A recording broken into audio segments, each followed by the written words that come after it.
Greetings, gamers. I'm Bedroth. I'm Shoot Kapow. And I'm Dusklight. And you're listening to Very Good Music, a VGM podcast.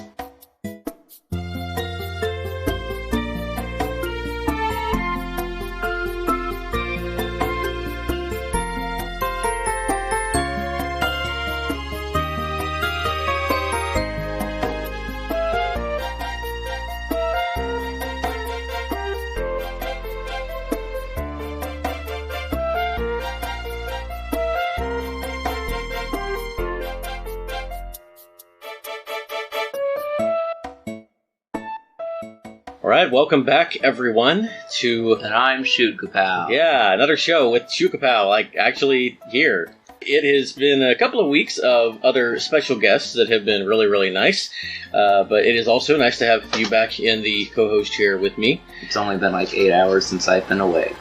Yeah. Wow. Because you and our other guest here were up late last night with band stuff. Yay, we spent 16 hours doing contest stuff. It was great. We also ate Pizza Hut, and I forgot how incredibly good Pizza Hut cheese pizza is. Yeah. It was a Pizza Hut. It was Papa John's. It was Pizza Hut. You said it was Papa John's. I was mistaken, yes. Okay. It was Pizza Hut. I forgot how good Pizza Hut. It was 1 o'clock in the morning.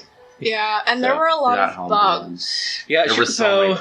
Like, my freshman year, we were at that same contest, and there were so many bugs in the stands. There's always bugs. Because of the lights. Remember you telling me about this, yeah. There were so many. Yeah. All the time. Why? Well, that would actually be a really perfect segue into our topic. So, you know what? I'll hold off on the previews for the rest of the season and other stuff until the end, and we'll just go ahead and go right into the topic.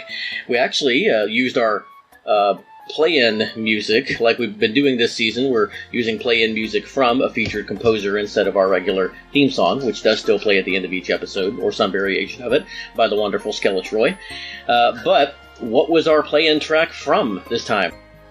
Bug Fables. Bug Fables, which was developed by Moonsprout Games and published by Dongan Entertainment, released on multiple platforms in 2019, and composed by... Tristan Alric. Yes. He was very good at video game compose. Yes. He's only done Bug Fables. We are very interested to see where Tristan Alric goes from here. Tristan is a French composer and singer-songwriter and multi-instrumentalist and music producer. And he has brought his talents to video games, film, theater, etc. And yeah, so his musical background is primarily in Western artistic music. He's a classically trained pianist and organist, but his musical influences and interests span a wide range of various genres, which I think you can probably hear in this soundtrack. Things like rock, jazz, funk, electronic, bluegrass, hip-hop, metal, prog, psychedelia, which... I don't think I've heard that, but probably something like The Doors, which y'all probably never heard of. His friends call him Spooter. And Bossa Nova. What, his friends call him Spooter? Yes, that's one of the tracks. One of the jazz ones. It's very jazz. Oh, the name of the track is My Friends Call Me Spooter? No, it's his friends call him Spooter, and then in parentheses, don't call him Spooter. Is that one of our tracks today? No. Oh, it's not? We could be saving it for a spider episode. We could. Maybe. We're going to be doing something a little bit different. Every one of our other episodes this season has been a focus on a single video game music composer.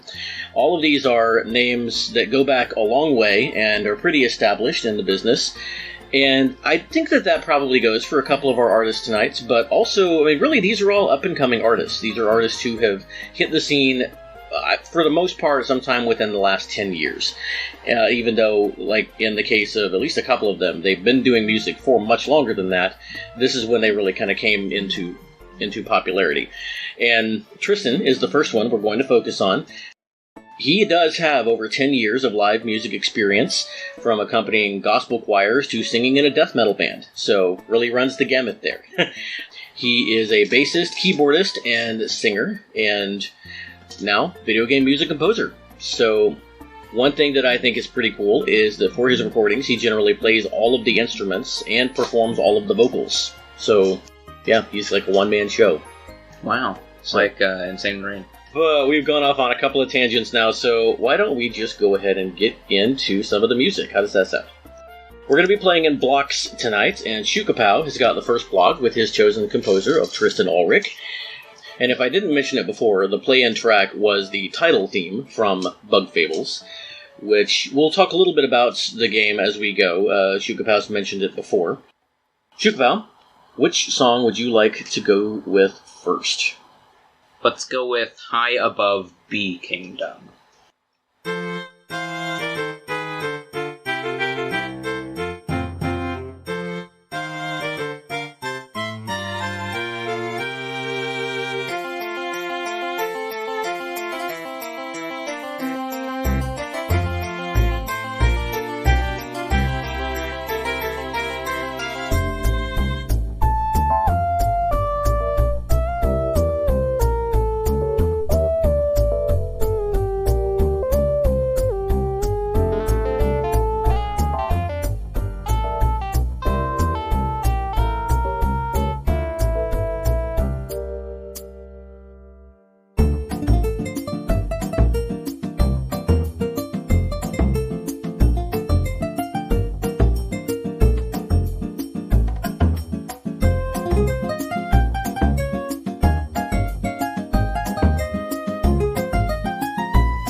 That was High Above Bee Kingdom from Bug Fables, which was already previously stated again. And Yay. You don't need to say that every single time. It's okay. You can just say from Bug Fables. And speaking of Bug Fables, what is this game? You've played a decent chunk of it. Game about paper and Mario bugs. Yay. It's just Paper Mario style, which is where the Paper Mario part came from. And it stars bugs. The characters are bugs. Yes. And how does this game start out? Basically, there's this beetle guy. His name is Kabu, and he teams up with this bee named Vi, which is just spelled V-I. Mm-hmm. And they go to this cave to retrieve an artifact for the Ant Queen, and they find this moth named Leaf who can do ice magic, and that's your, party of 3 for the game. Design-wise, I like the moth the best. The moth is very cool. Kobu, Vi, and... It's Kabu. It's Kabu. Kabu, Vi, and... Leaf. L-I-E-F.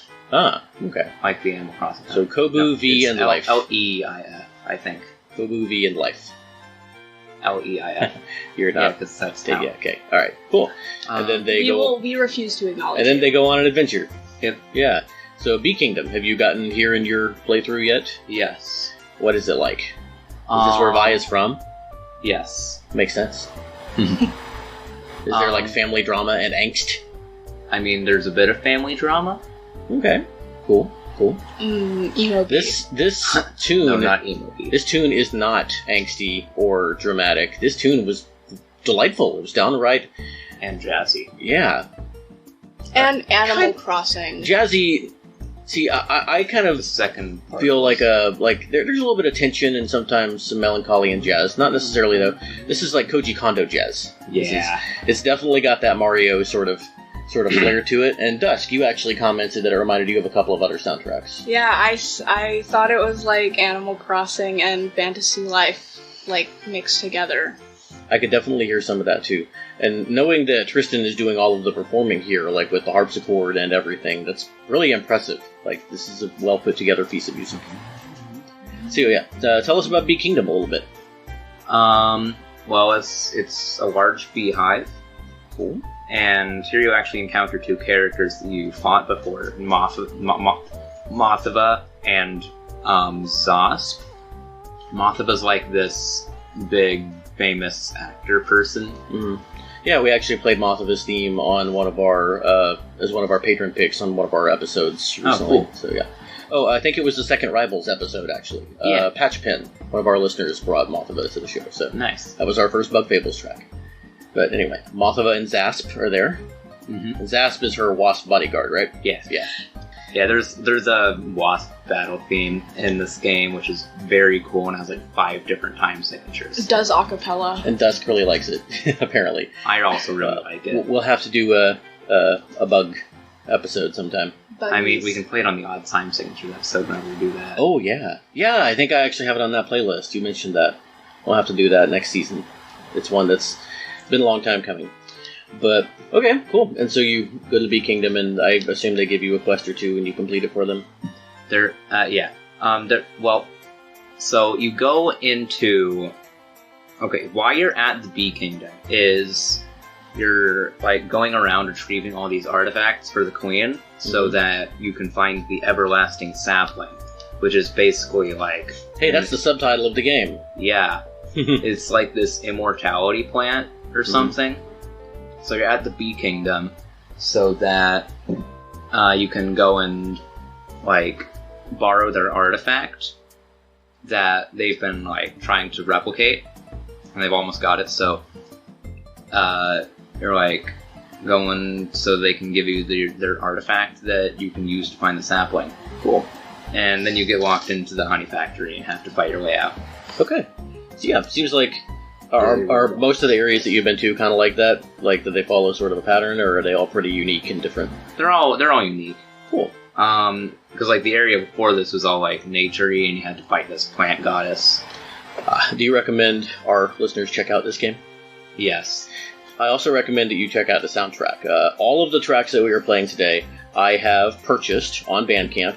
I actually missed Bandcamp Friday, which is lame, because for those of you who don't know, Bandcamp is doing Bandcamp Fridays pretty regularly now, and if you buy music on Bandcamp Friday, every cent of it goes directly to the artist. It does not go, none of it goes to Bandcamp itself, which, I mean, you know, it's good to support Bandcamp because they're making this possible, but it's also really good when as much of it can go to the artist as possible. And the Bug Fables soundtrack is really also pretty lengthy. There are 84 cuts on this. It was not very expensive from what I remember. I'm actually not able to pull it up right now because it's in my library, so I can't see the price, but the link will be in the show notes, and I suggest that everybody go and check it out. Chukapow, what is our next Bug Fables track going to be? Next, we're going to be playing Team It's Getting Serious.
That was Team It's Getting Serious from Bug Fables. Alrighty. Which now we're still previously stated. We're getting rolling here. That was some high quality, upbeat jazziness right there. You said this is based on Paper Mario? I never would have guessed.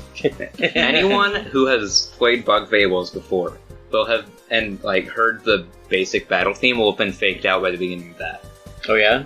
Yep. It's got the same intro. That's it's got cool. the same intro. It's actually sort of modeled after the basic battle theme. It's got some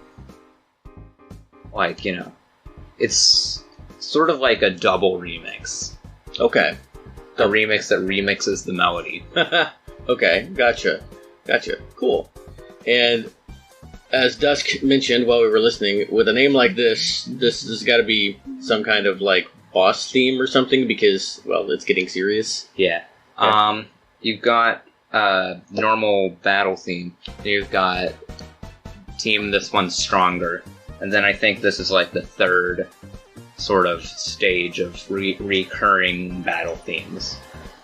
Very cool. Well, it definitely is a good battle track. I really like that synth noise. You said it reminded you of what game? WarioWare. Yeah, that was just a synthesizer plug-in. You can play that on electric piano, but it's really, really cool. Nicely done. And the brass on this is also very nice. I assume that's maybe part of why you picked this. I like brass. No, I just picked it because it's a really good battle theme. Cool. Good stuff. Well, what is your next Bug Fables track going to be, young Shu Kapow? We're going to be listening to Outskirts. Ooh, that From Bug sounds Fables. mysterious.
That was Outskirts from Bug Fables. And why did you choose this bubbly little track? Because, it's always been one of my favorites from the game.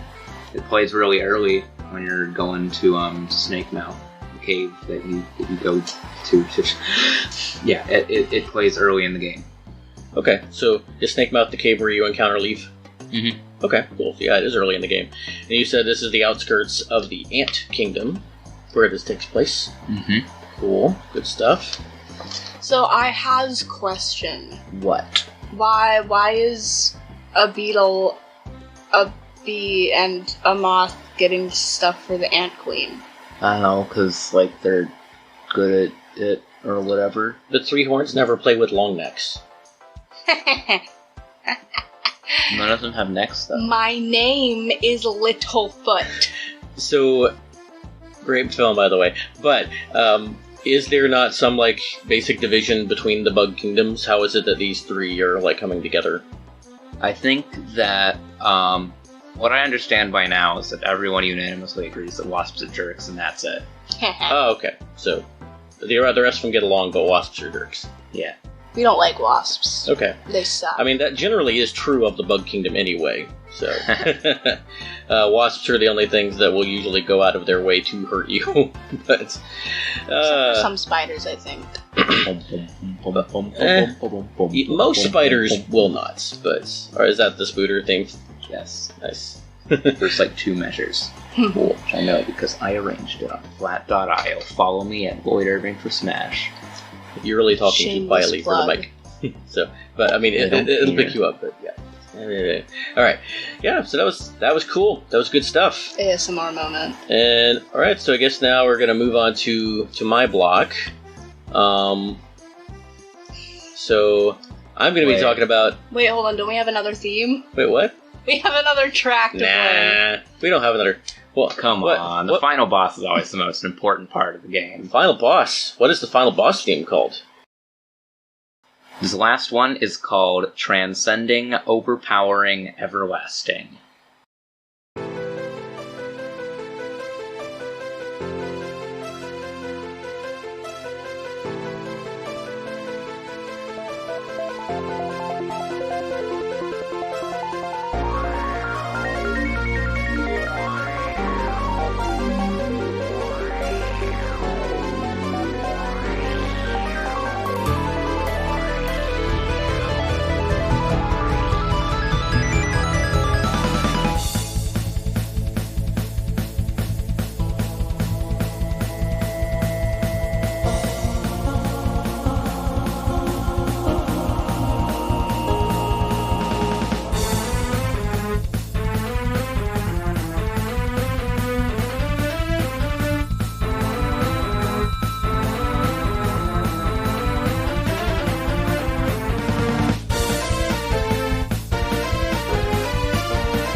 Was the final boss theme.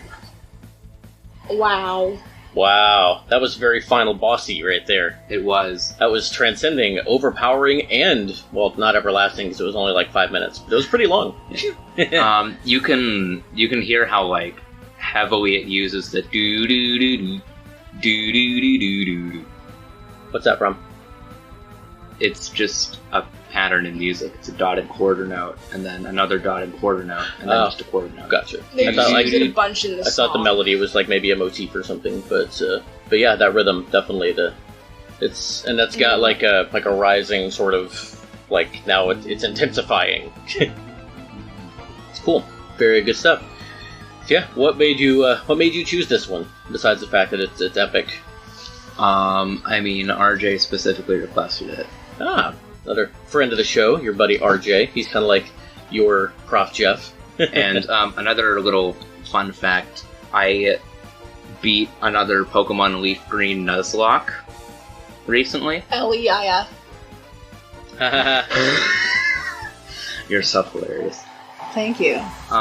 And I listened to this while I was fighting the champion. Is there a moth Pokemon?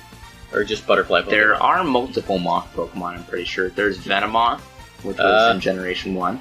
Leaf. Your Leaf is evolving into a Venomoth. There was Dustox. Yeah. Which sounds like it should be a cow Pokemon. I don't remember what that one looks A really like. dirty cow. Get it? Dust Ox. Get it? Crickets chirp. Man, I wish y'all could see the faces my kids just made at me. You should put some cricket chirping sound effects in. This might be the only 2 moth Pokemon I'm pretty sure. But okay.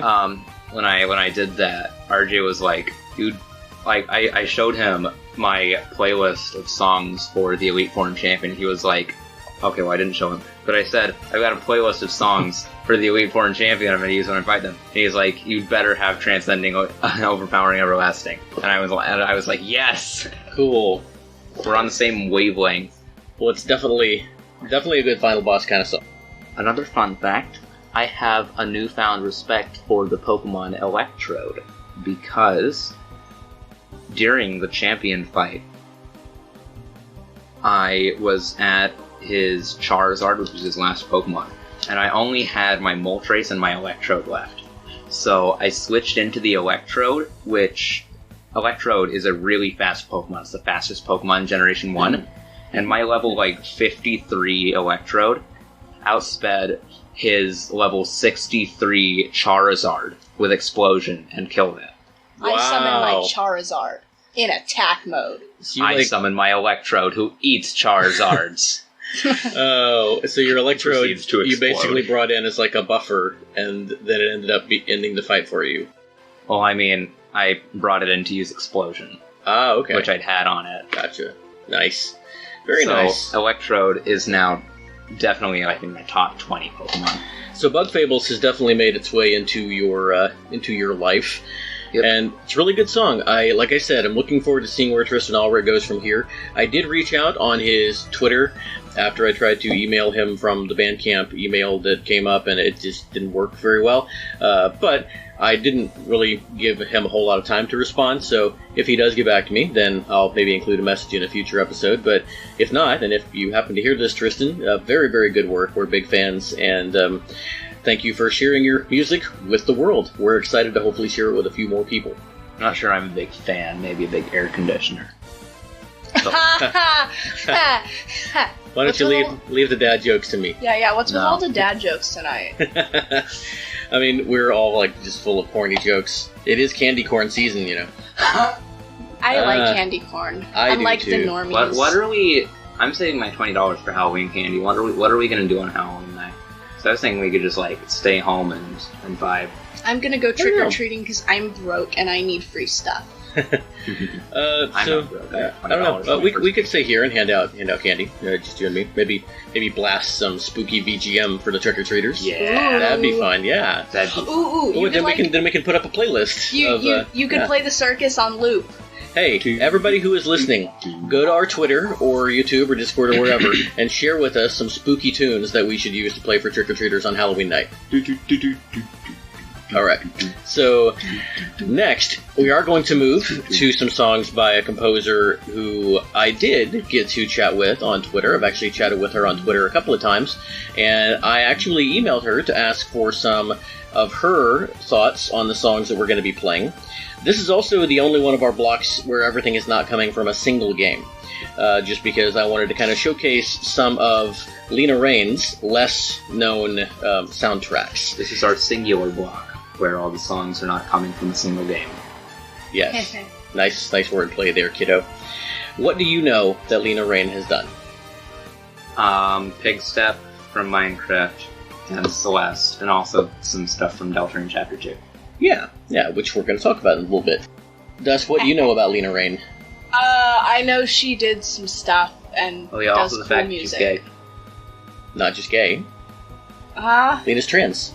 Good for her. Whoa! And what's Nice. also cool about that, she was on the team with Maddy Thurston, the creator of, I believe it's Thurston. Trans rights are Apologies. human rights. Yay. Yes, trans rights are human rights. If it weren't obvious from our episode last year with Naomi, our wonderful, wonderful album artist who is also trans, we are definitely supportive of the whole LGBTQ community, and I'm Considering- We very all excited are to. the LGBTQ community. Yes. Well, I am not, but I am an ally. So, Like yes, one topic very at a much. time. This is a very delightful person. Yeah, But- follow, subscribe to One Topic at a Time on YouTube. Croup Okay. channel, Croup. Okay. Also subscribe to us on YouTube. Raine was on a team with the creator of Celeste, obviously, because you would have to work with the game's creator when you are composing for the game. That creator is named Maddy Thorson, and they are also a member of the LGBTQ plus community. LGBTQ. Did you know? And it was announced after the game was completed, because Maddy was still figuring out their gender at the time. It was announced that the main character of Celeste, Madeline, is also a trans woman. I was going to say that. Oh, you were going to say that. Sorry for stepping on. That's what I was going to say. Raine had an early exposure to music. She participated in choir at a young age. Her father was also a violinist, but she discovered music making through, of all things, a Sonic fan community. That's where she was. The old make Sonic an fan announcement. community. That's Sonic fandom. That's where she was introduced to MIDI arrangements. And so first she started making MIDI versions of songs that she knew, and then she started making original music. Raine later attended Cornish College of the Arts for a degree in music composition, so again, classically trained. She is best known for her works on Celeste and also Guild Wars 2, which was developed by ArenaNet. She worked there for 6 years, composing for the Guild Wars 2 soundtrack. And she and McLean Deemer were the in-house composers for the 2015 expansion Guild Wars 2 Heart of Thorns. She left there in 2016, and I believe she went straight into independent development. And in 2018, she actually released a game that she developed herself, the text adventure ESC, short for Escape, of course, which we're going to be playing a track from that. Spoiler alert, so we'll talk about that a little bit. She was a developer and the composer. After the spoiler. The visuals were created by Data Erase, and then in 2019, she released her debut standalone album, One Knowing. All of this music is fantastic, just so you know. I went through basically her whole discography, and seriously, go to her Bandcamp and just spend an afternoon basking in some really awesome tunes. As you mentioned, she composed music for Minecraft, creating 4 new pieces of music for the new 1.16 Nether update in 2020. And not a whole lot of people besides C418 have composed music for Minecraft. I think Garrett Coker has done some stuff. Grant Kirkhope actually did some stuff for Minecraft Dungeons, along with some other artists. Oh yeah, that was the guy who did the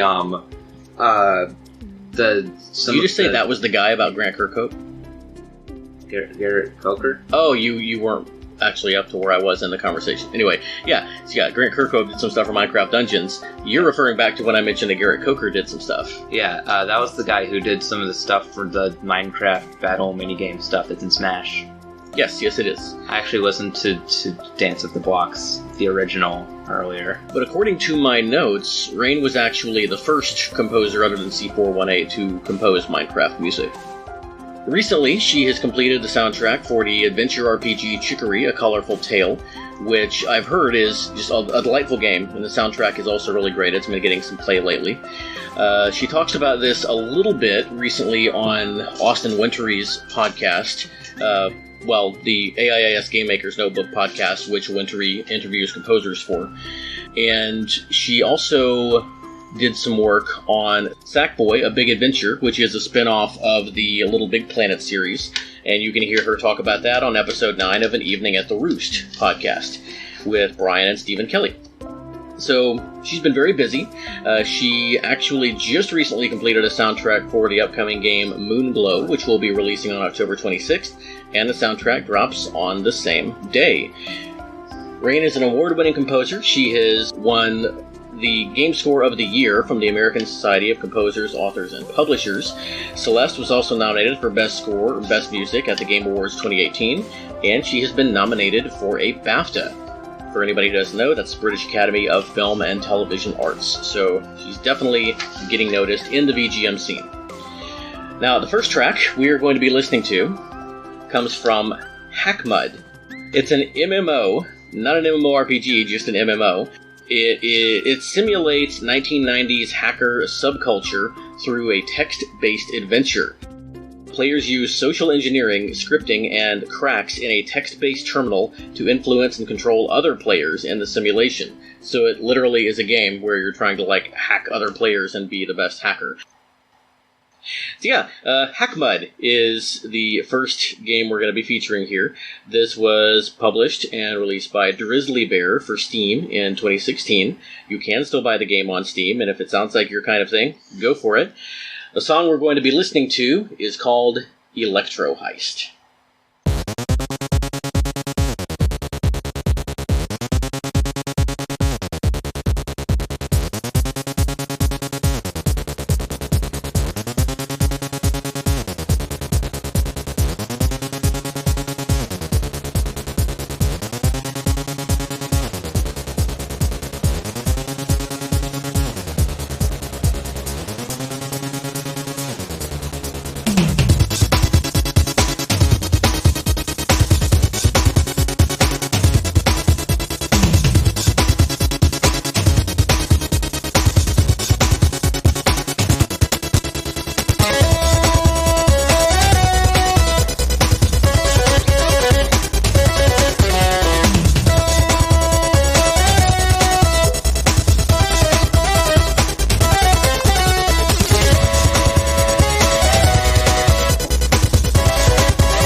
So that was Electroheist from Hackmud, which doesn't sound like my super type of game, but this soundtrack is really cool. For anyone who has only heard Celeste or Chicory, this is obviously a very, very different sound.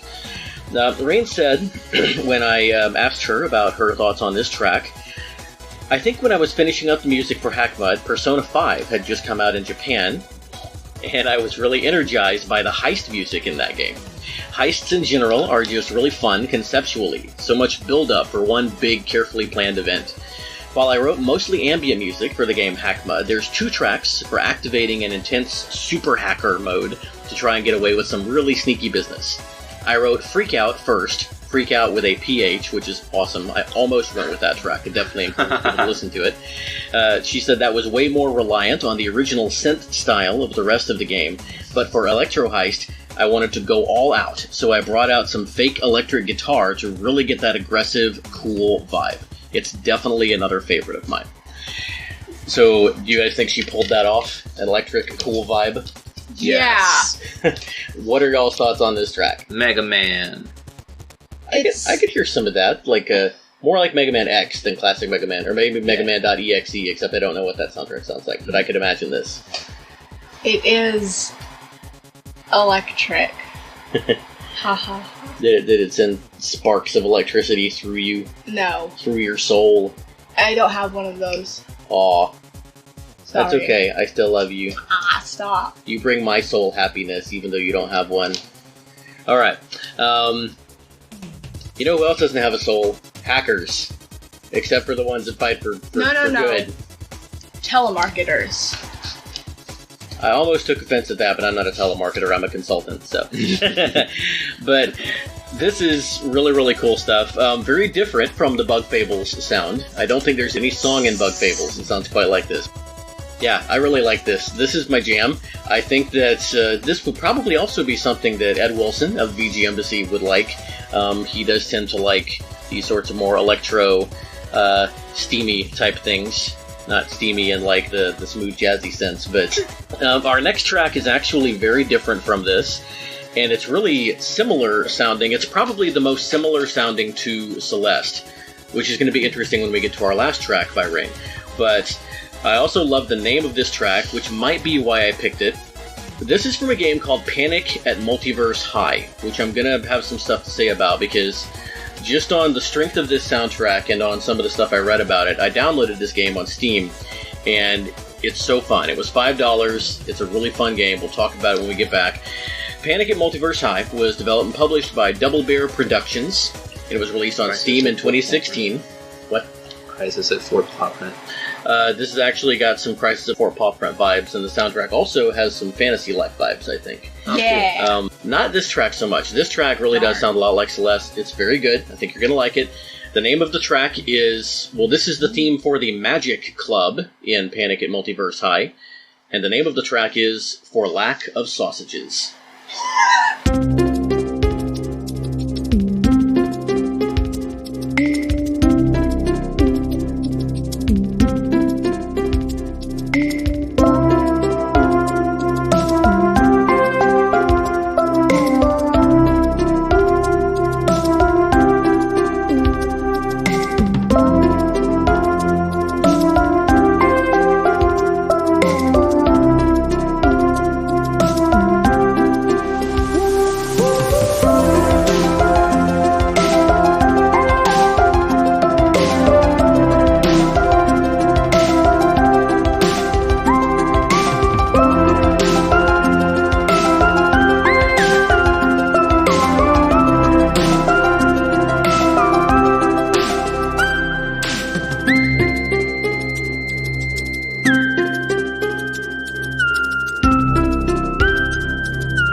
Once again, that was For Lack of Sausages, the theme for the Magic Club from Panic at Multiverse High. Sausage. Yeah. Sausage? Hey, we had that for dinner tonight. Sausage. Sausage. Sausage. The breakfast theme among us mod.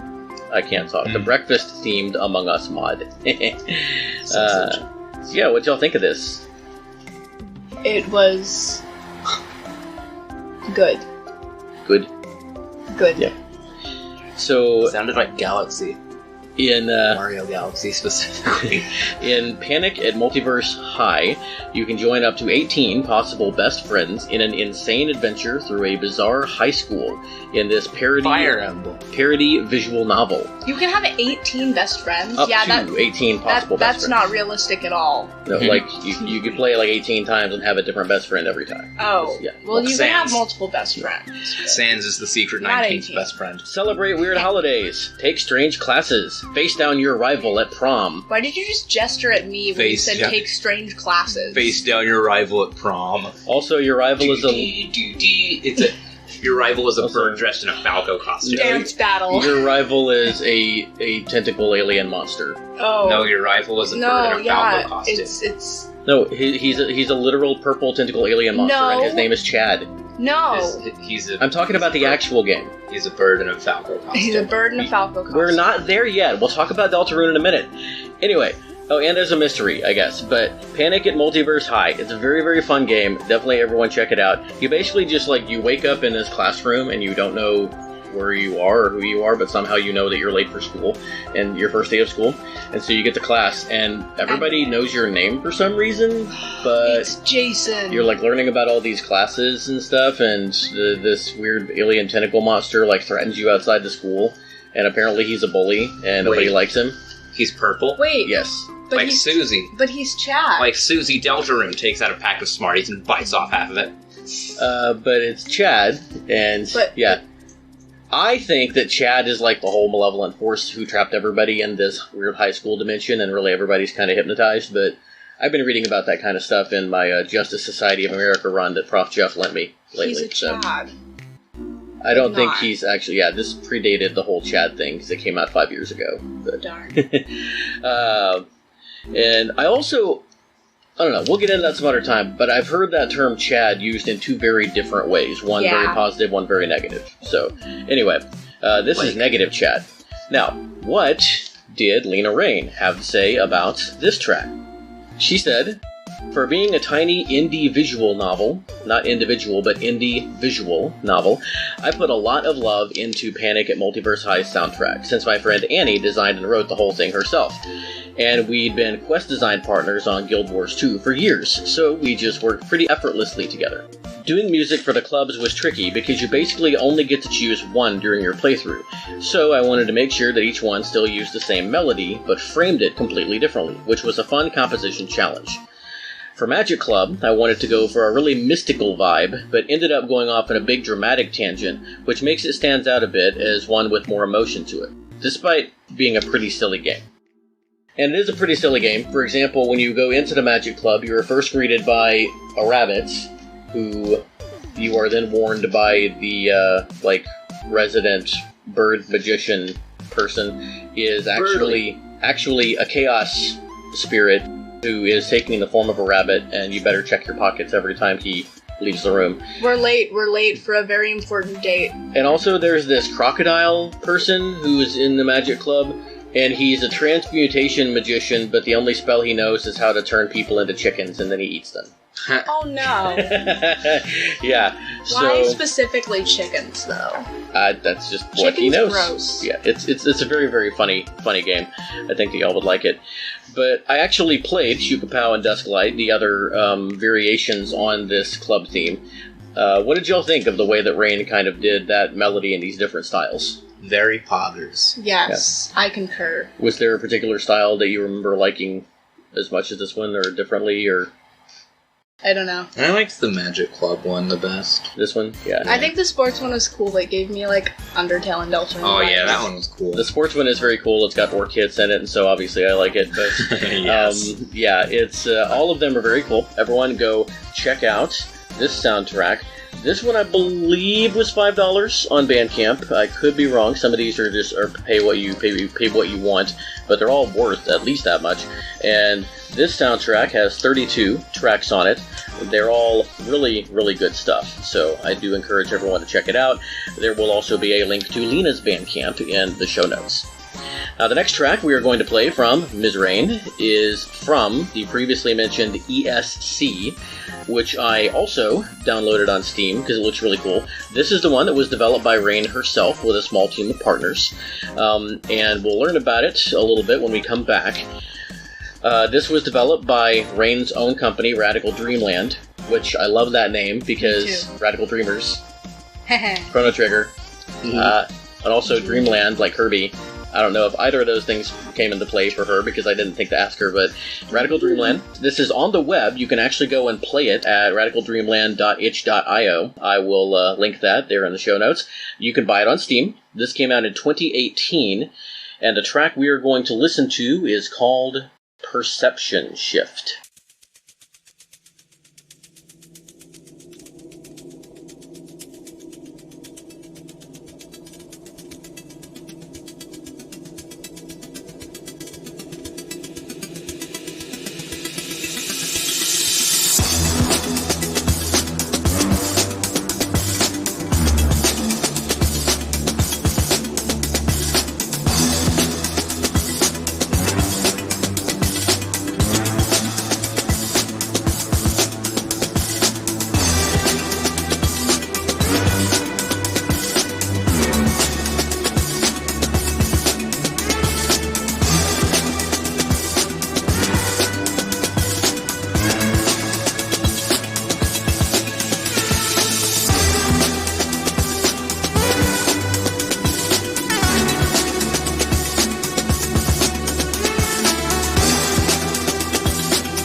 That was Perception Shift from ESC, or Escape. Once again, also composed by Lena Raine. In this game, you enter the memories of the main character, Raine, as she explores the text-based world of Verdamuck, V-E-R-D-A, and then capital M-U-C-K, a simulation of the old network within the vast, cerebrally interconnected network of the near future. Meanwhile, a mysterious individual known only as the Navigator exposes the truths of the Cerenet, cerebral network, the Cerenet, as a conspiracy in the making begins to unfold. So it's kind of a mystery, text-based adventure sort of thing. Go check it out, and it sounds pretty cool. And I think this music sounds pretty cool, too. What do y'all think? Yeah. It's very synthy. It's very poggers is what it is. It is very synthy. I feel like Volts Supreme would like this one a lot. Now, you were saying about some of the Panic at Multiverse high tracks that they reminded you of Undertale and Deltarune. Does this remind you guys of anything in particular? Maybe It does. maybe a little bit of Undertale, like I feel like You had a look on your face like it reminded you of something, but it kind of sounds like web games, like on Cool Math. oh yeah, it does have. I mean, it was originally a web game, I think, so it has that sort of does have that feel to it, that sort of electro synth tech sort of feel that probably somebody else could subgenre a little bit better than I can. So she says that writing music for ESC, a game I designed and wrote, was a first for me, since I almost always write music for other people's stories and games. I had basically no ideas for how ESC would sound when I wrote it, so composing it after the fact was much like hiring myself as my own client. Anyway, I originally wrote the song Navigator's Log as a recurring theme anytime you're reading parts of the narrative from one specific character's perspective. It comes back over and over, so it becomes this earworm that you listen for. Very late in the game, which I won't spoil, the character has been absent for a while. But then I wanted to bring back their theme in a way that really made an emotional impact, in the way it snuck in there and then exploded into a new version, which is Perception Shift. So that's why I really like this track in particular. So that's actually, that answer from her in email is why I went and downloaded the game, because I want to find out how this fits in game. It is really cool, the idea that she made the game herself and then wrote this music, because I feel like in that way it's all very interconnected, and like the music is part of telling the story, and I really like that kind of thing. I kind of feel like that's part of what you and RJ are working on with your game too, so I look forward to hearing more about that. So we're just about done with our specifically Lena Raine based block here. The last Lena track we are going to listen to is from, this is why I said it's interesting that For Lack of Sausages was the one that sounded the most like Celeste, because this is actually from Celeste Classic 2, Lani's Trek, or Lani's Trek. This was published and developed by Maddy Makes Games for the web, and also for the Pico 8, which I'll talk about here in a little bit. It came out actually this past January. You can play it at mattmakesgames.itch.io/celeste-classic-2, which, again, there will be a link in the show notes. But this is the DX mix of Lani's track, which we're going to talk about the DX mix as well. Let's go ahead and get into it. Once again, this is really the in-game theme from Celeste Classic 2, Lani's Trek.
That was Lani's Trek DX Mix, a remix of one of the in-game themes from Celeste Classic 2. What did y'all think of that? Well, you know what that was? What? Very good music. Oh yeah, I was going to forget to do that. So yeah, nice. Nicely done. Boom. Have a great show. It was. Nice. Yeah? Have a great show. And you just like... Have a great show. Not knowing what to say. Welcome to Shoot Kapow's world. You've gotten better, though. Fist pump everyone and say have a great show. Hey, have a great show. No, Have a great let's show. go! Let's go! This sounds like a band thing. It is a band thing. Among Us. So what do y'all, do you have anything specific to say about this track? I like the percussion. Yeah, that's really what the DX mix adds.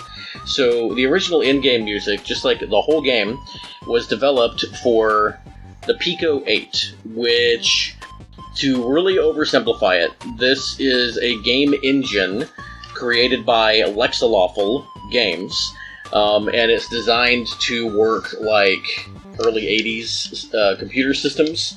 You can actually make like whole games on this website and download them, and they can be played on actual like Pico 8 machines that are made. But it's a really easy way to make like super primitive games, but it's also really amazing what some people can do with these. There is a whole like server on Ed's Discord at the VG Embassy that is just dedicated to Pico 8's like games, and he and Ben Dadiah Dishman that presents a video game music podcast actually did a whole show of just Pico 8 tunes. So I was glad to be able to show this. This is our first Pico 8 track on the show. This is a Pico 8 platformer about hiking around a mountain, a familiar mountain, and it was made in 3 days for Celeste's 3rd anniversary. So they made this whole game and the whole soundtrack in 3 days. Wow. The DX Mix is a special version of the main BGM exported from the Pico 8 and mixed in Ableton Live, which is a DAW, kind of like FL Studio. It added panning, reverb, and mastering and some additional parts. And about this, Lena had to say, "I honestly can't believe we made a Celeste Classic sequel earlier this year. It feels like forever ago now. Writing something new, but also Celeste, but also chiptune, was really challenging. But I took a lot of inspiration from the new character, Lani's special move, the grappling hook." I say grappling hook, what do y'all think? Grappling hook! Mabel. Yeah, Mabel Pines. Yeah. I think they would fit really right in. Like, if Maddy from Celeste was going to be in a cartoon, it would be Gravity Falls. Yeah. But, Ooh, imagine if Mabel's name had been Maddy. ooh, that would have been really cool. But, special move, the grappling hook, because Madeline in Celeste had a double jump, all of her melodies were based on a lot of up and down motion. For Lani, it was all horizontal movement, so I wrote a melody that tried to carry the vibes of First Steps from Celeste forward, but with a focus on this sort of escalating repetition. I love to write themes that evoke motions the characters use, so it was a good challenge to take on. What do you think about that, Chupa? It's like composition theory there. Yeah. Do you think what other games do you think work well like that? I feel like maybe Chrono Trigger, although it's an RPG, it's a bit different. Maybe stuff like Mario plus Rabbids, but that doesn't have character themes. I almost said those, and that totally, it works now. Yeah, because there's going to be another one. We'll talk about that later this season, but yeah, it's, I think Chrono Trigger, you have a good point there, because Ayla's got that bombastic and all of her moves are about like hitting really hard. And Robo's theme is, it's kind of smooth. It can be hard hitting at times, but that's like him as well. And of course, Frog has got the legendary epic theme. But I think this is really cool, and it really shows the amount of thoughts that Lena puts into her compositions. Man, you've got an ActRaiser remake now. Imagine a Chrono Trigger full remaster. I really don't want to go down that really hopeful rabbit trail. Oh, maybe sometime. We need to do like a remastered tunes version sometime, like where we do like upgrades of classic themes. So overall, after listening to these 4 songs, what do y'all think about Lena's music? It's very different and also very cool. Very different from other stuff, or very different from each other? Both? No, the second one. The second one, very different from. So it's varied. It's varied. Got a lot of range. Scary. Well, we are actually not quite done with Lena just yet, because in leading into our next block of tracks, we're going to play a couple of tracks from Deltarune. As Shukapal mentioned, there were a couple of tracks that Lena worked on for this game. Here is what she says about what happened. For Deltarune, I got involved to help Toby out because he had posted asking for assistance last year due to his wrists making it hard to do everything needed to finish up Chapter 2. Toby's music means a lot to me, because seeing Undertale blow up like that felt like the ultimate validation to just keep doing the music that makes me happy, rather than trying to fit anyone else's style. It was a really fun process, and I mostly helped him realize the compositions he'd written, but was unable to finish arranging. For Attack of the Killer Queen, it was about half finished, but I took some chords and melodies transcribed out for piano and studied the parts of the arrangements that were finished and filled in the piece so it was complete. I worked in Toby's project file, which was fun because I'd never done that kind of direct collaboration before. Most of the sound choices were Toby's, but he wanted some sort of wild operatic vocals for the end, so I pulled out some choir and soloist samples from a Final Fantasy VI sound font to use there.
Because Toby, I saw a recent video about how Toby Fox composed the music of Undertale. He's got like a bunch of different sound files, like a bunch of sound packages that he downloaded and imported into FL from games like Earthbound, Final Fantasy. Mm-hmm. I think Mario 64. Yeah, that was the thing, that it was a challenge, but it was also, it's really cool now because we have these huge libraries. When you worked on the SNES, you basically had to create your own samples or use already existing sample libraries. And so we have these really great, very distinctive sound fonts, like what Yuzo Koshiro used in ActRaiser, of course Mario, Chrono Trigger, Final Fantasy VI. You've got like these specific sorts of sounds. And the fact that Lena used like existing sound fonts from old SNES games like Toby does is also really cool that she brought that to this track.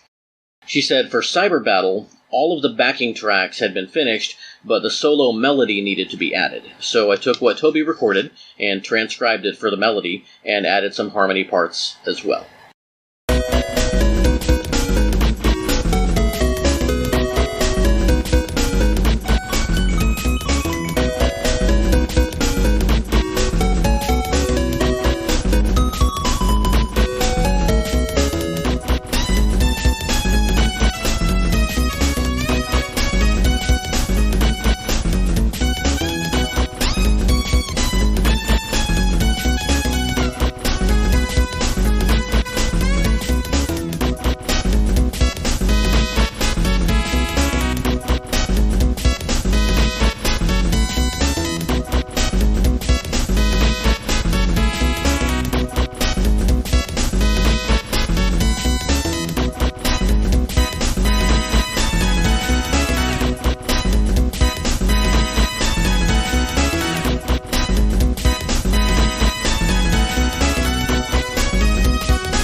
And that was Attack of the Killer Queen and Cyber Battle from Deltarune, Chapter 2. Composed by Toby Fox and with a musical assist from Lena Raine, and in the case of Attack of the Killer Queen, also from Marcy Neighbors, one of Lane's former compatriots on the Materia Collective. And that's going to bring us into our Toby Fox block, which has been curated by our very own Dusklight. Hello. What to say about Toby Fox that has not already been said? A lot to say about Toby Fox. So Toby Fox was born October 11th, 1991, exactly 9 years and 1 day after me. He is an American video game developer and composer based out of Manchester, New Hampshire. He actually got started out as a forum member on the Earthbound fan site starmen.net under the alias... That's blocked on our computers. Under the alias Radiation. where he managed the website's PK Hack forum until 2011. He first entered the public eye with his infamous Earthbound Halloween hack, also known as Press the B Button, Stupid, which was a submission for Starman.net's 2008 Halloween Fun Fest. He has said that he is embarrassed by this Halloween hack and has dubbed it a bad ROM hack with swears. He actually began his career as a musician for the webcomic Homestuck. Dusk, you mentioned, or you showed some recognition earlier for Homestuck. What is that? I don't really know. I don't really know anything about it, but, like, some of my friends know about it. So, I think like, RJ's mentioned it before. Fox has also composed for a number of other independent video games, and has contributed to the soundtracks of Pokemon Sword and Shield and Super Smash Bros. Ultimate.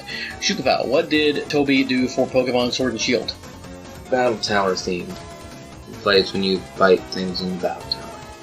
Okay, and what did he do for Smash Ultimate? Megalovania. Right, so he actually rearranged his own song when Sans made it into Smash. Fox also composed the soundtrack for Little Town Hero fairly recently, but that is not what we are going to be talking about. We are going to be talking about follow-up to Undertale, which is what, Dusk? Deltarune. Deltarune Chapter 2 just came out very recently as we record this, and actually just dropped on Switch even more recently. And I believe that Dusk has brought us a mixture of tracks from both games. Is that right? Yep, Chapter 1 and Chapter 2. Alright, well, we have got 4 tracks that we're going to be playing for y'all today. Dusk, which of these tracks would you like us to listen to first? Let's just go ahead and do a Cyber's World. Alright, so we're going to be listening to a Cyber's World. All of these tracks come from Deltarune, which was released, well, Chapter 1 was released in 2018, Chapter 2 released this year in 2021 for multiple platforms, although Chapter 2 right now is just on PC and Switch. Of course, composed by Toby Fox, and we'll talk a little more about this whole chapter thing when we get back.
That was A Cyber's World from Deltarune Chapter 2. Alright, so we're starting out with something in Chapter 2. How does A Cyber's World relate to Cyber Battle that we just heard? Well, I'm pretty sure... Well, I'm not exactly sure, but I'm pretty sure that Cyber Battle plays... Cyber Battle plays when you fight the Brigand Resistance music player guys. Oh, those guys. Yeah, so there is a specific band of, band. There's a specific band of guys that you fight pretty early on into the playthrough. That's where a Cyber Battle plays. And then A Cyber's World plays when you first enter the Cyber World. Okay. Now, have you beaten Chapter 2 yet? Not yet, but I'm very close. I'm pretty much fighting the final boss right now. And how far into Chapter 2 are you, Shukapal? I just played some today. I just finished the swan boat ride thing. So pretty close to where dusk is. Okay, cool. Alright, and from what I've gathered, this whole thing kind of takes place in like an amusement park type area? Not really. It's more of like... Because I've seen teacups and now swan boat rides, so... It's more like an electronic city, and it does have some, amusement park theme. Gotcha. Well, this was a neat song. Shukapal, you recognized something in the instrumentation there. Yeah, there was Earthbound sound effect. We were just talking about that, about how different composers use different sounds, and that's something that Toby definitely does. Yep. So... He made FL piano sound good in one of his tracks in Undertale. Nice, that's pretty impressive. Alright, well, Dusk, what song would you like us to play next? Next, I'm gonna play The World Revolving from Chapter 1 of Deltarune, which... I kind of thought we might finish on this song. Nah, I mean, hey, let's not put... Chaos. Let's not make too big a deal out of it, since Chapter 1 was 2 years ago? Right. Might as well finish with a recent track. Well, alright then, we'll listen to The World Revolving, and then we're going to talk a little about this track right after we come back.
That was The World Revolving from Deltarune Chapter 1.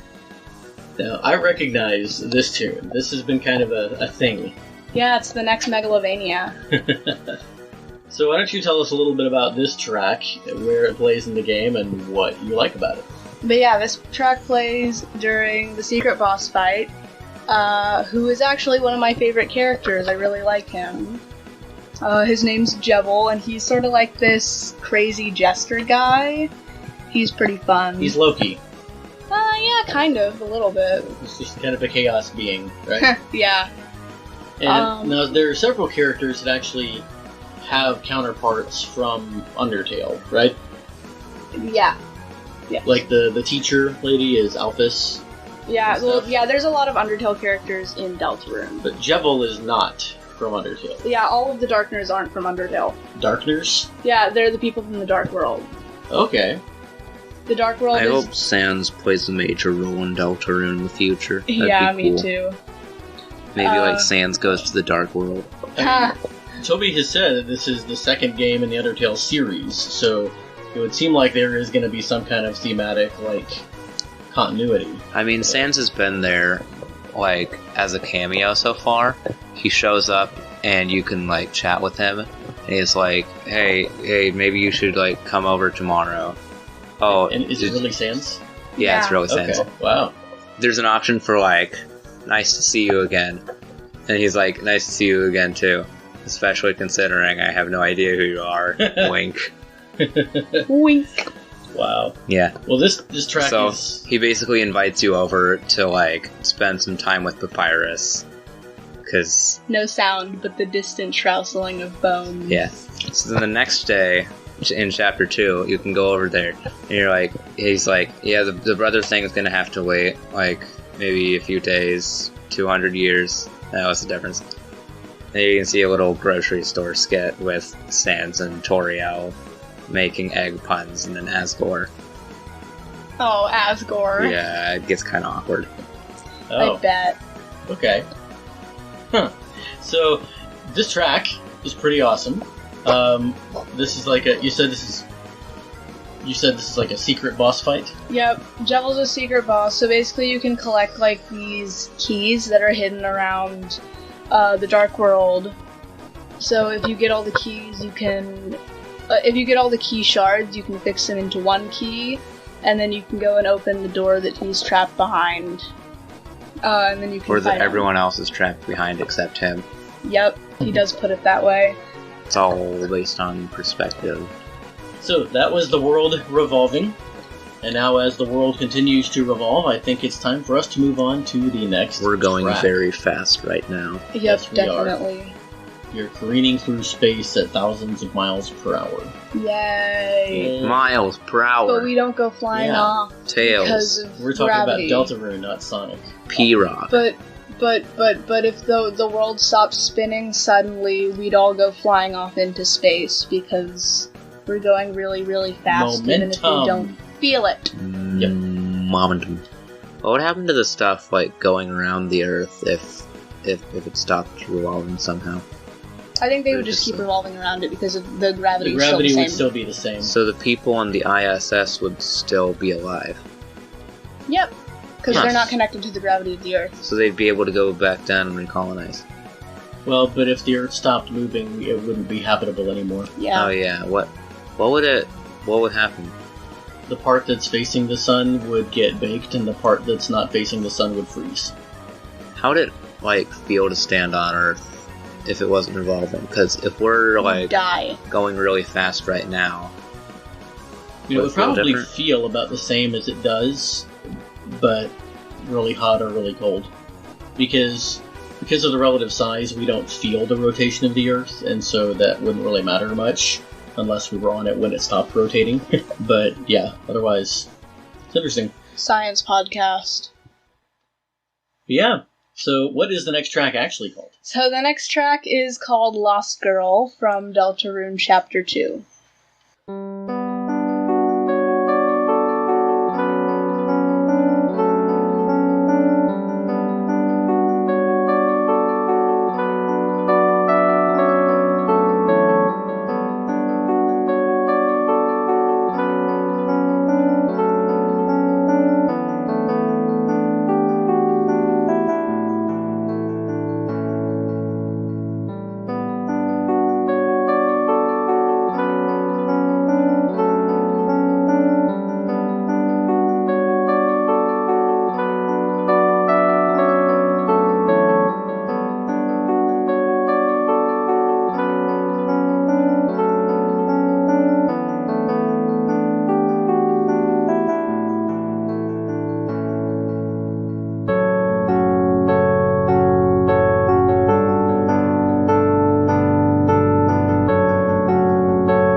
And that was Lost Girl from Deltarune Chapter 2. Alright, that brought it down a little bit. Not in a bad way. It's kind of mellow, melancholy. It was good. Melancholy. Sort of slow piano, synthy type tune. Yep. There's lots of synth in Deltarune Chapter 2. So what's going on here? Who's the Lost Girl? Well, this is actually Noelle's theme, and Noelle is she was kind of a minor character in chapter. She is a minor. She is a minor. But that's not relative to the topic. Wait, like a minor, like she goes into mines and stuff, or no, she's underage? She's underage. Oh, okay, go ahead. Because they're in high school. She doesn't get to drink ketchup. Nice. But yeah, she was a minor character in Deltarune Chapter 1, but this time she is actually with the party as they go into the cyber world. A minor character, by the way, isn't she only appeared one time? Actually, no, she appeared multiple times, and you can go seek her out after you... Oh, yeah. Well, one time... Spoiler alert! Ugh, yeah. But anyway, you can see her in Chapter 1, but only if you really, seek her out.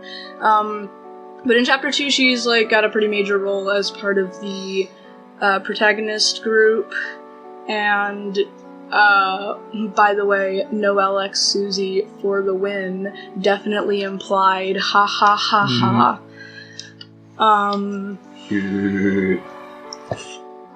Hey, so Sans has come to join us. Okay. Here, let me give him this translator thing.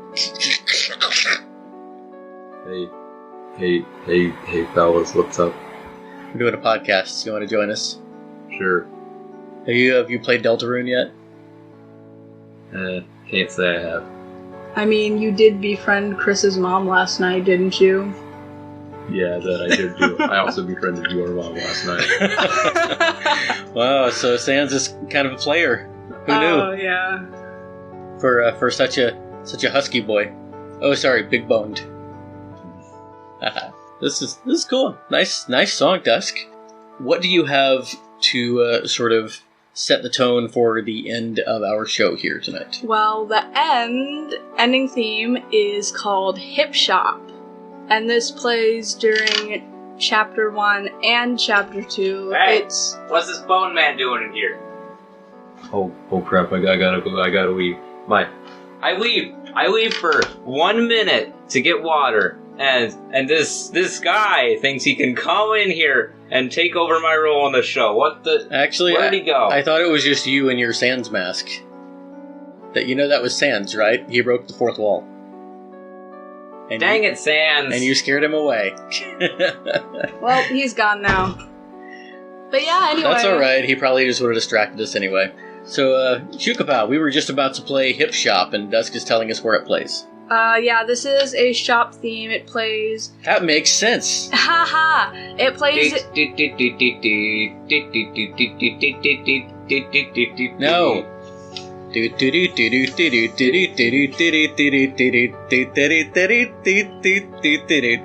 going to kill the microphone. The microphone's not doing anything, it's us. It's sus. I'm going to kill you. The microphone is sus. The seasoned professional podcasters with over 50 episodes under our belts. I don't know how we made it this far. I don't know either. Okay. Especially when we end up doing Sans. We're going to let you talk now. Come on. Okay. Hip Shop plays where? Hip Shop plays in the Chapter 1 rules card shop and the Chapter 2 whatever it's called cafe thing. Mr. Butler guy. Yeah, there's a butler guy that runs the shop. But he came in here and demanded to be promoted to Butler Supreme. Rules. So we had to kick him out. Please do not mention that man again. Ha! Okay, well, let's take a listen to Hip Shop, and we'll be back to close out the show in just a few minutes.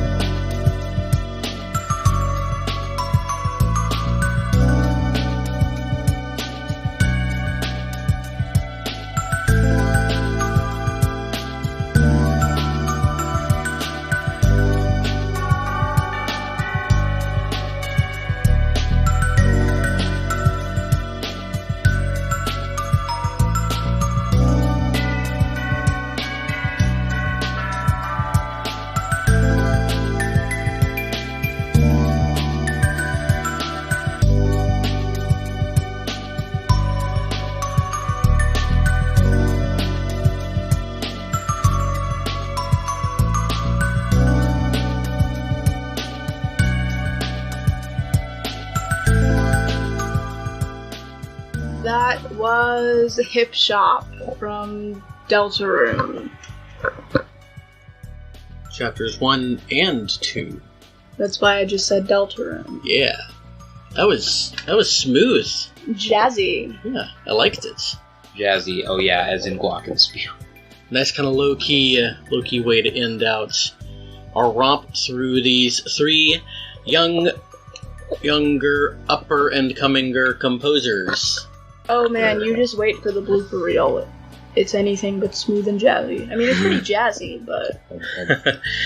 Yeah, the blooper reel theme, for anybody who hears it and is wondering, is called Checker Dance, and you will definitely get a taste of that. But... it's from Chapter 1 of Deltarune. We are actually about done now for the evening. Shukapow, Dusk, thank you so much for joining me on this episode. Thank you so much for playing my game. You're welcome.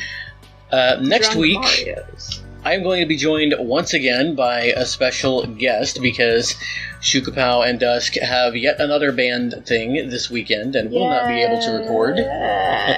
So I'm going to be recording with Skeletroy, and we are going to be playing some songs by composers chosen by our lovely patrons, of whom Skeletroy is one, but I promise we won't only do tracks picked by him. We're going to be covering quite a few composers next week, even more than we did this week, so stay tuned for that. And after that, we will be getting back to our one composer per week thing for a while. We have some fun stuff planned for the coming season. We also have a couple of bonus episodes planned. We are doing something kind of spooky for Halloween that we might have alluded to earlier. And later in the season, we are going to be playing some songs composed by none other than Shukapow and myself. Okay, so I just remembered a funny story. Yeah. This morning, actually. So we had bands this morning, as we do every weekday morning except Monday. Yeah. And so we went back into the band hall, and we all went in the brass room. And the brass room is all decorated for Halloween. We've got like a bunch of cobwebs and stuff everywhere. And so one of the trumpet players got this like big, hairy, gray spider, and the senior trumpet player, who's the section leader, his name is Lucas. One of the other 2 senior trumpet players put the big spider in his locker, and like they blocked up his locker with one of the black music binders. So he took it off. It was like, anyway, he like screamed like a little girl. It was hilarious. Wow. Nice, very nice. All right. Well, so yeah, we're going to be hearing from Skeletroy. We'll actually be hearing from Skeletroy again a little later in the season when we talk about one of his and my favorite composers. Alex Messenger will be joining us to talk about Mick Gordon, as we talked about last week. Shukapow will be with us on both of those episodes, and I think Dusk is going to be joining us on one of our bonus episodes, so this is not the last you're going to hear from either of my kiddos this season. As usual, you can find us online at BGM Pod on Twitter. You can find Shukapow at Shukapow.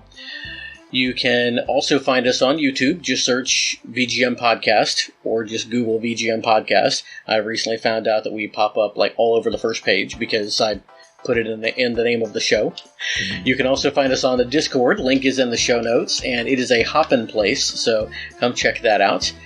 And you can also find Shukapow at flat.io. I think that his name is the same, even though the last Rican told him that he needed to change it now. I'm not changing. I'm not changing until Lloyd gets in Smash. Hey, Lloyd Irving for the next Smash game. Yeah. There you go. So Lloyd Irving for Smash is Shukapow's flat.io username thing stuff. And Yeah, I think that is it. I may be popping up as a guest on a show or two later this season. I will definitely let you know if I do. I will be featured on an upcoming episode of the VGM Fight Club. I'll be facing off against Hammock, the host of KVGM The Last Wave, and we're going to be playing games from the publisher Atlas. So everybody come and check out that show, on which I am a frequent participant. It's going to be a lot of fun. And I think that is everything. Shukapow, Dusk, am I forgetting anything? Apparently we have a Spotify, which I just found out today. Oh yeah, you can find the podcast pretty much anywhere. Of course, we're on YouTube, and our home is on Anchor, but you can also find us on Apple Podcasts, Google Podcasts, Spotify, Stitcher, lots of other pod places. So, but yes, we are definitely on Spotify. And, yeah. Are we forgetting anything else? We actually forgot something that time. Shout out to Icarus if you're hearing this, because my friend Icarus listens to the podcast now. Cool. Yeah, Icarus is your buddy on the Rainbow SMP server on Minecraft. Y'all been doing lots of fun stuff this summer. Yeah. So, Dusk, anything from you that I'm forgetting? Nope, not really. Shukapow. Play Deltarune. Anything else? Yes, do go out and play all of these games. You can buy all of them. They're all for sale. You can also download all the soundtracks at Bandcamp. I will have Bandcamp links for Tristan, Lena, and Toby in the show notes, as well as links for our artists and patrons. Thank you all very much for your support, and yeah, thank you. You know what? I haven't listed them in a while, so thank you to our patrons Alex Messenger, Skeletroy, Ryan Steele, Kung Fu Carlito, Forrest Shamlian, Sprintcade, and, of course, the mysterious Nathan. Our artists are Naomi Rubin, Carlos Leon Roman, also known as Kung Fu Carlito, Ben the Dyad Dishman, and our theme song guy, whose music you're probably about to hear right now, if you're not already hearing it, is Skeletroy. Until next time, play very good games. Be very good people. And keep listening to Very good music.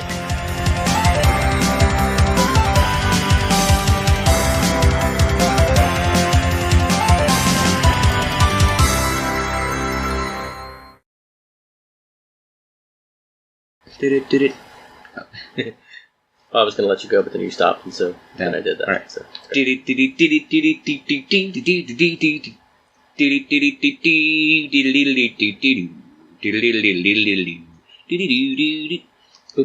Oops, that was your glasses. All right. Okay, we're going to use that as the blooper reel because that's not going to go well over the music. I'm sorry. Blooper reel starts.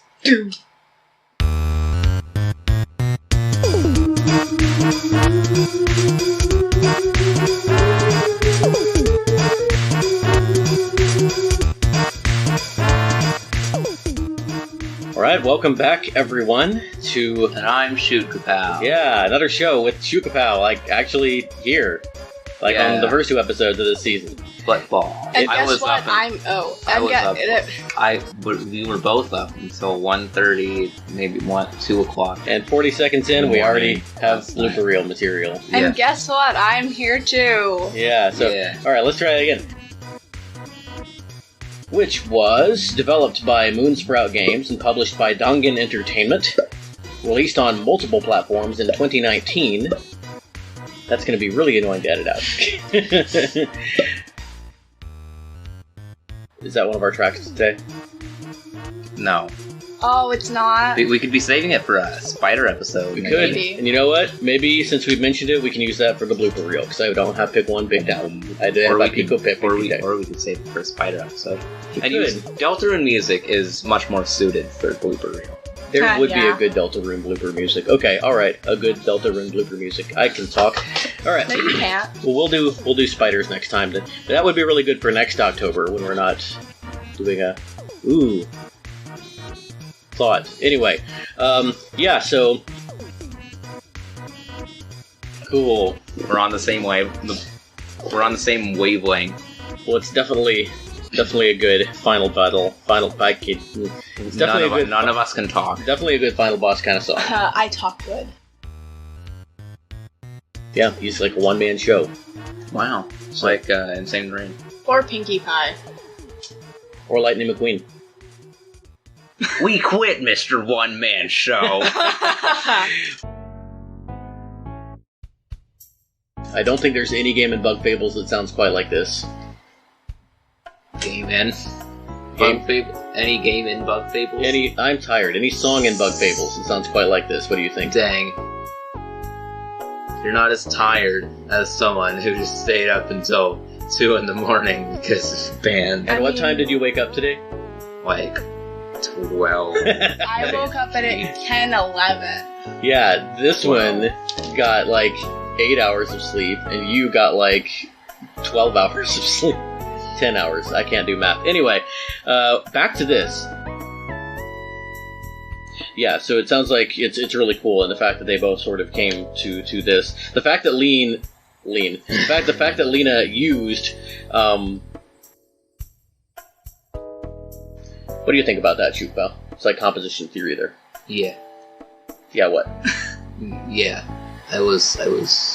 Yes. Yeah, I think it's cool. Do you know what I said?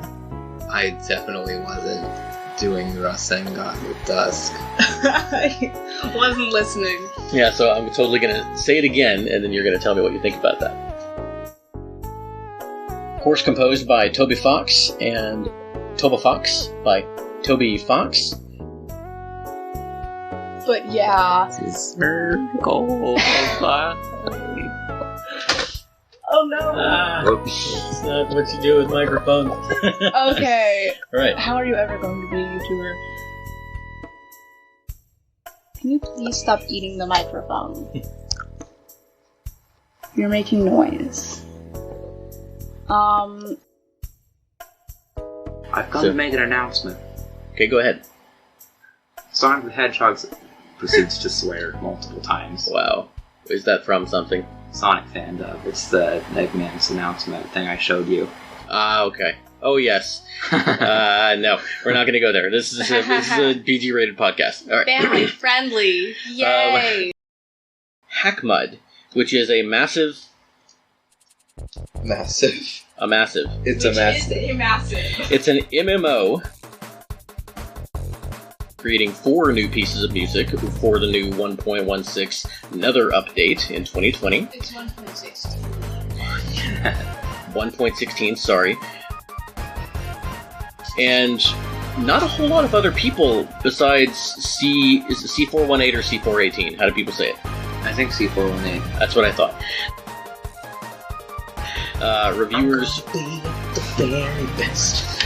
No one ever was. Except instead of Pokemon, you use like viruses and cheats and tricks in the network. So, yeah. This is a very inconvenient time to forget the... I'm gonna DDoS everyone. Wow. Wow. And the next track is actually called Momentum. Oh wait, no it's not. What's the next track called, Dusk? It's called Hip Shop. I thought we were Hold going to finish on. on Hip Shop because it's... Oh no, What would happen Okay. to the... Spoiler alert. What are you doing? Meow. You're such a goober. Oh, No, I'm man. a task. Oh, meow, oh, meow, oh, meow. a task. We love task. What are y'all talking about? We'll get to Deltarune. Deltarune Chapter 2. We'll get to that Okay. later in the episode. Alright. Let's do this. You say play very good games. You say be very good people, and then I'll say keep listening to, and then we all say last one. Okay? Until next time. Behind the scenes. Secret behind the scenes again. And on that note, I guess all there is left to say is until next time, play very good games, Be very good people. and keep listening to Very good music. A BGM podcast. A BGM podcast.